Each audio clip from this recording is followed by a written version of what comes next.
Here we are making our emblem for our knight. This is going to be on the cape, and then this smaller one is going to be on the chest.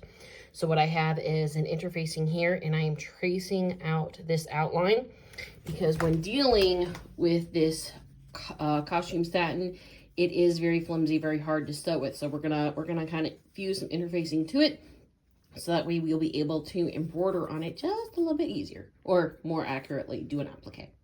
If you've never done interfacing before, there's something I want to point out. So there are these little itty bitty bubbles. That's the glue for this non-sew. So this interfacing that I am doing is fusible, meaning that it has glue on it for you to be able to glue it to your fabric.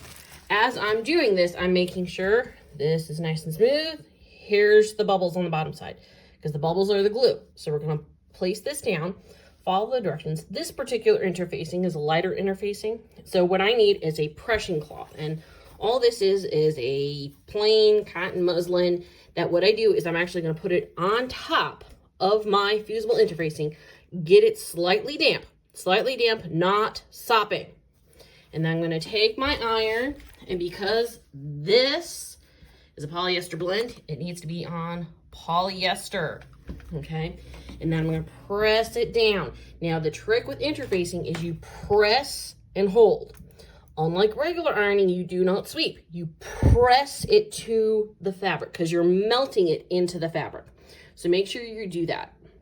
So as you can see here, I've gotten my interfacing put on, and you'll notice that I made it a little bit bigger because we are going to have to eventually sew this down onto the cape and the front of the armor. So this is going to be my seam allowance. I don't really need a lot. I'm going to take an iron when I'm ready to actually attach it, and I'm going to fold it under so it'll sew along really nicely and it'll bind those edges.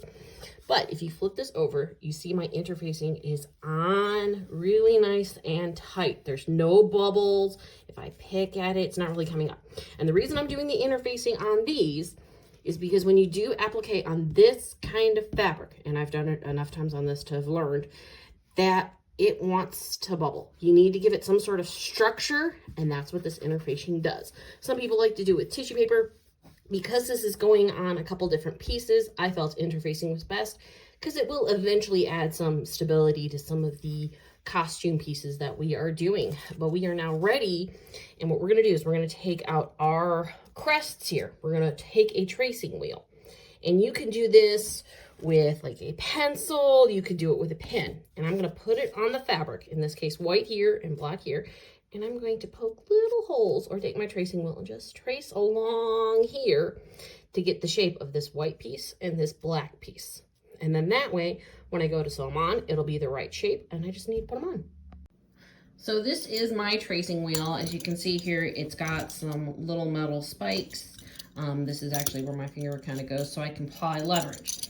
And what I've done is I've basically just traced around all around my fabric, and I did it multiple times because, and I realize this is going to be a little hard to see, but the teeny tiny little dots are basically my outline, and then that way it matches this. So I am going to cut this out a little bit bigger. Here is an example of the white one. You can see here the little dots where I traced it out. I gave myself a little bit of an edge because what I'm going to do is I'm going to actually iron these under a little bit to kind of secure it. If it's too thick, I might just cut them off, but at least I have it bigger. It's easier to trim away than it is to add on later. So better bigger, and I can trim off. But I'm gonna do both of those. And after I get this all together, I'm gonna put it on the big crest and lay it out and make sure it looks nice, and I can tweak it the way I need to. But that's roughly how you use the tracing wheel. With the tracing wheel, you will see here, I am doing it on a cutting board because this will damage your tabletops. Don't do it on tile. It will damage your, well, basically it'll damage the tracing wheel versus the tile. So I always recommend a nice cutting board. I tend to have a lot of wood ones, so that is my preference.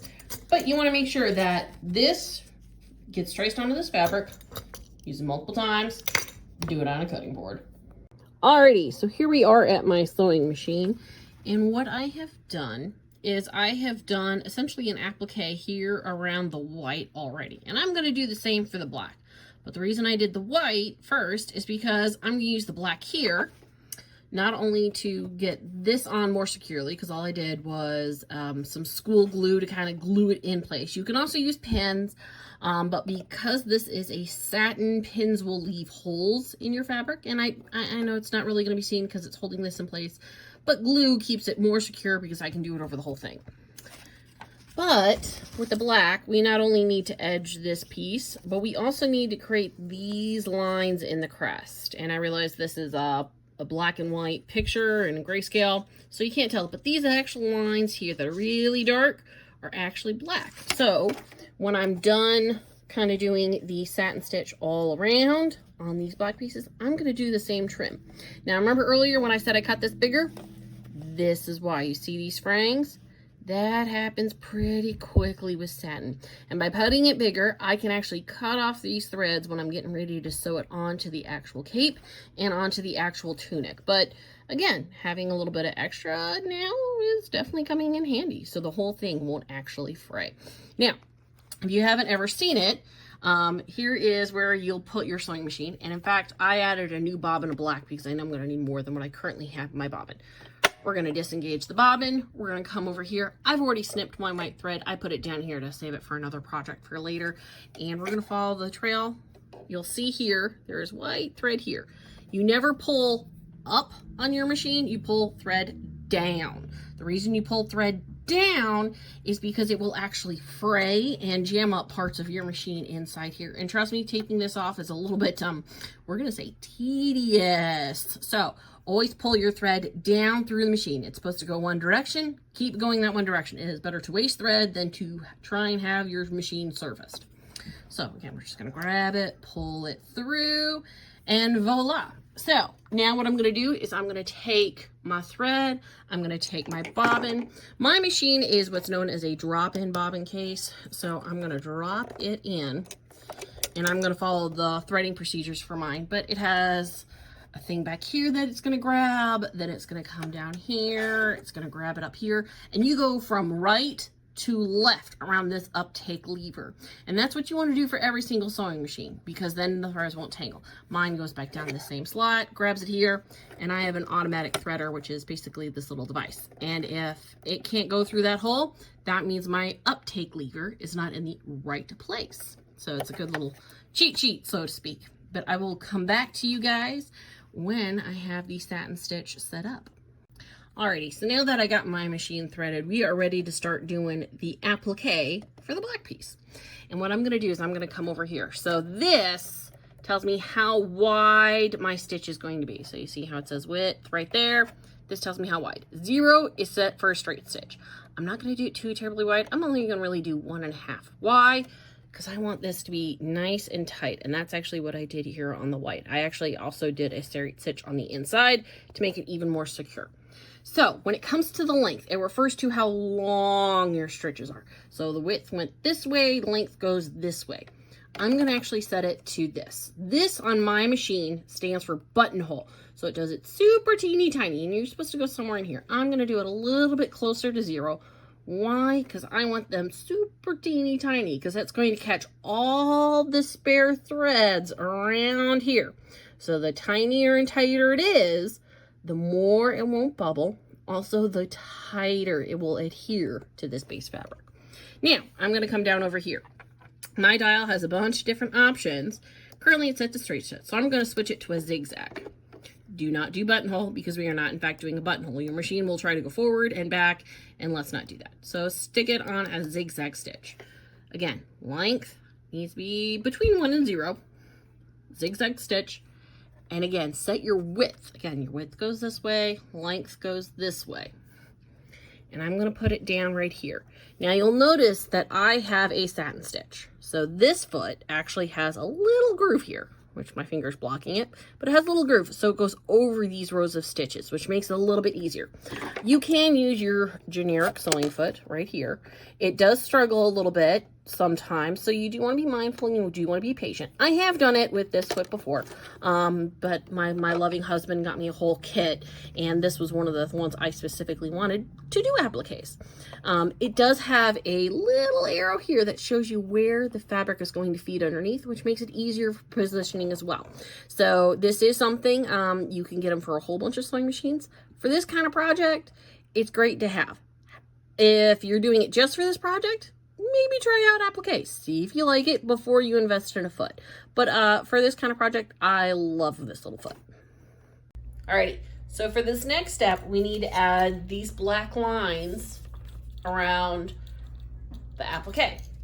But because some of these are a little bit farther away than our threads, I'm going to take my template, put it on here, use my tracing wheel to actually press down where I need to do it. And you'll see I'm rocking back and forth just a little bit because I want to make sure I really leave a good impression here. And I'm going to go all the way around so that way I can see exactly where I need to take my black thread and create a nice little line all around this. But again, I'm going to do this on a cutting board. So as I'm doing this, the little points of the tracing wheel are going into the wood. And when you're done, you'll see a very faint outline right about here where your tracing wheel went through. The nice thing about it is you wash it and it effectively goes away. But that's a good tracing. If this doesn't work for you, you absolutely can take some sort of tracing utensil like chalk or a pencil even and mark the lines, and that way when you sew it underneath your sewing machine, you know exactly where you're going. This is our completed patch that we're going to attach to the cape, and then of course the tunic. And you'll notice here we did an outline in black threads. My machine has a stitch that's a little bit wider than a running stitch, but you can do the running stitch multiple times. So again, what we're going to do is we're going to save this until we're ready to attach them to the cape and to the tunic, but now you know how to make a little crest of your own.